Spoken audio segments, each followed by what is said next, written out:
Sahabat CCTV Sip dimanapun berada yang saya cintai dan saya banggakan, Hong Kong adalah gerbang atau gateway sebagai pintu masuknya bisnis aset digital, terutama teknologi blockchain, Web3, cryptocurrency ke wilayah daratan Cina atau Tiongkok. Sedangkan Hong Kong sendiri adalah negara persemakmuran Inggris yang memang sudah merdeka dan menjadi negara yang memiliki otonomi khusus dari Tiongkok. Sedangkan dalam segi pengadilan dan hukum, Hong Kong harus tunduk pada tatanan hukum peraturan negara Cina. Sedangkan wilayah Asia bagian barat, di sana ada Dubai yang juga disebut sebagai gateway atau gerbang masuknya bisnis digital teknologi, yang mungkin juga saat ini digunakan untuk masuknya bisnis orang barat ke wilayah Asia, terutama bagian barat. Bahkan orang lebih mengenalnya sekarang Dubai sebagai City of the Blockchain Technology. Lalu bagaimana dengan wilayah Asia Tenggara? Negara Singapura adalah gateway atau gerbang masuknya teknologi blockchain dan digital aset maupun transaksi pembayaran yang terbesar di Asia Tenggara. Loh, kenapa tidak Bali? Bali kan juga besar. Negara Indonesia adalah negara yang besar yang sebentar lagi katanya akan menjadi superpower di wilayah Asia dan dunia. Bali adalah tempat wisata, bukannya tempat untuk masuknya transaksi digital ataupun transaksi pembayaran di wilayah Asia Tenggara. Ya, siapa tahu kita berdoa saja Bali menjadi pusat sentralnya blockchain di Indonesia. Sahabat CCTV Sip dimanapun berada yang saya cintai dan saya banggakan, baru-baru ini di Beijing, ibu kota Cina, mengambil langkah yang signifikan dalam industri Web 3.0 dengan merilis buku putih atau white paper 2023-nya yang mewujudkan dokumen tentang menekankan pentingnya teknologi Web 3.0 sebagai tren yang tak bisa dihindari untuk pertumbuhan industri internet di masa mendatang. Dari laporan berita lokal The Paper dan juga dari informasi The Block, Komisi Sains dan Teknologi Kota Beijing, Song Guan-chun, meluncurkan buku putih tentang teknologi Web3. Sedangkan dari sisi lain, CEO Binance Changpeng Zhao menyerukan bahwa peraturan kripto di Hong Kong dijadwalkan berlaku dalam minggu depan, sahabatku, atau dalam waktu dekat-dekat ini. Ada apa dengan Beijing saat ini dan bagaimana nasib dengan Hong Kong sebagai gateway atau pintu masuknya teknologi blockchain Web3? Tentunya ini akan menjadi persaingan bisnis yang begitu ketat karena di wilayah daratan Cina yang dahulu masuknya segala lini transaksi digital lewat Hong Kong dan kini mulai Beijing juga ikut menjadi salah satu pengembangan teknologi digital blockchain Web 3.0 di masa mendatang. Kalau dilihat dari visi dan buku putih Beijing untuk industri Web 3.0 dan menyoroti komitmen kota untuk mendorong perkembangannya, ini menekankan potensi teknologi Web 3.0 dan kemampuannya untuk merevolusi berbagai sektor, termasuk keuangan, kesehatan, manajemen rantai pasokan, dan juga tata kelola. Ini adalah visi dan misi dari buku putih Beijing. Kabar yang sedikit menggembirakan bagi para pionir atau penambang Pi Network. Di sisi lain, dampak spesifik daripada jaringan Pi Network atau proyek cryptocurrency sosial berbasis blockchain yang populer saat ini terutama di negara Cina begitu dahsyat dan begitu menggelegar para penambang Pi Network ini, yang menginginkan memang harganya yang cukup di luar akal. Tetapi semua itu kita kembalikan lagi kepada para pionir dan penambang tersebut.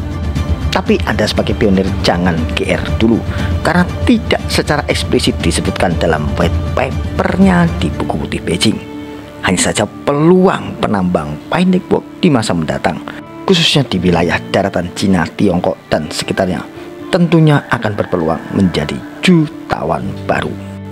Sahabat CCTV Sip dimanapun berada yang saya cintai dan saya banggakan, perlu diingat bahwasannya Beijing berfokus pada promosi pengembangan Web 3.0 yang akan berdampak positif pada ekosistem blockchain dan cryptocurrency yang lebih luas lagi.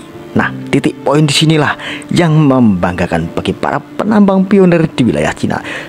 Tentunya juga bagi para penambang pada umumnya yang ada di negara-negara di seluruh dunia. Berbahagialah. Kita tarik analisa dari segi penekanan buku putih pada inovasi dan pengembangannya.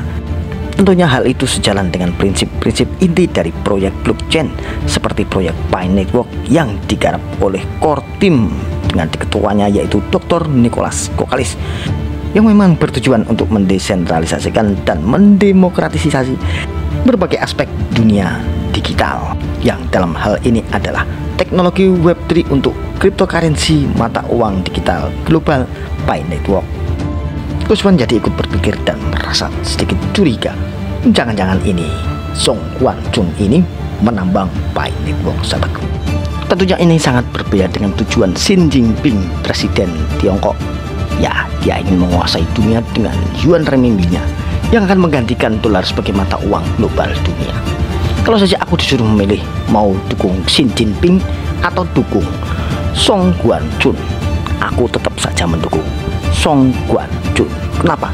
Karena Song Guan Chun mendukung teknologi Beijing yang memang notabene memprakarsai pengembangan proyek teknologi blockchain Web3 seperti halnya NFT dan Metaverse yang memang saat ini memang masih dalam fase pengembangan. Tetapi kita lihat semua berjalan dengan baik-baik saja, dan langkah awal untuk masa depan yang cerah di dunia digital aset, terutama mata uang pembayaran yang benar-benar adil, tidak dikuasai oleh otoritas pusat ataupun tidak dikuasai oleh sekelompok orang tertentu. Celah-celah untuk korupsi semakin tipis, dan kemungkinan juga untuk printing money seperti Amerika Serikat juga tidak akan bisa dilakukan oleh para raksasa penguasa dunia tersebut, termasuk Xi Jinping. Terlebih lagi dengan teknologi blockchain Web 3.0 ini, khususnya mata uang seperti halnya proyek Pi Network, tentunya sangat terdesentralisasi dan sangat aman, peer-to-peer, tidak akan ada yang bisa mengendalikan. Bahkan untuk total supply-nya pun suatu saat nanti setelah jaringannya dibuka tidak akan ada yang bisa merubahnya. Apalagi seperti pencetakan uang baru lagi tentunya tidak akan bisa. Terutama celah-celah para koruptor tikus-tikus berdasi itu pun semakin tipis untuk melakukan aksi kejahatan sebagai korupsi uang rakyat. Sahabat CCTV dimanapun berada yang saya cintai dan saya banggakan, satu hal lagi yang membuat saya mencintai teknologi blockchain Web3 ini adalah dengan hadirnya mata uang seperti halnya Pi Network ini, maka nilai inflasi seperti mata uang fiat itu tidak akan pernah terjadi lagi. Secara garis besar, mata uang fiat akan mengalami nilai yang turun atau disebut sebagai inflasi. Sebagai halnya contoh, Anda pada tahun 2010 mungkin harga beras masih di sekitaran antara 7.000 atau 8.000-an. Tetapi dengan seiringnya waktu yang berjalan hingga tahun 2023 ini, beras sekarang saat ini yang termurah adalah Rp11.500 per kilogramnya. Itu adalah penurunan nilai mata uang atau yang disebut sebagai inflasi. Atau ambil sampel yang termudah saja, pada saat tahun 2015 anggap saja Anda menabung 5 juta rupiah di salah satu perbankan atau bank X saja sebut. Nah, pada waktu tahun 2023 coba Anda cek apakah dana Anda bertambah atau Anda berkurang. Tentunya uang Anda akan berkurang karena dengan seiringnya jalan administrasi di perbankan, dan juga setelah Anda terima uangnya nanti, yang dulunya harusnya Anda mendapatkan satu buah sepeda motor bekas, tetapi pada tahun 2023 sisa uang yang Anda terima tidak bisa membeli sepeda motor. Ini hanya sebagai contoh. Nah, itulah yang dinamakan dengan penurunan nilai mata uang, sahabatku. Sangat berbeda halnya dengan teknologi blockchain Web3, mata uang yang terdesentralisasi seperti halnya Pi Network. Semakin tahun semakin langka dan semakin naik nilainya, dan harganya akan menjadi semakin mahal. Ini adalah merupakan aset digital yang sangat diperlukan untuk teknologi masa depan. Nah, kira-kira kalau disuruh memilih, para sahabatku ini mau memilih Song Guan Chun sebagai teknologi blockchain atau Xi Jinping yang sangat membanggakan yuan renminbinya atau mata uang fiatnya?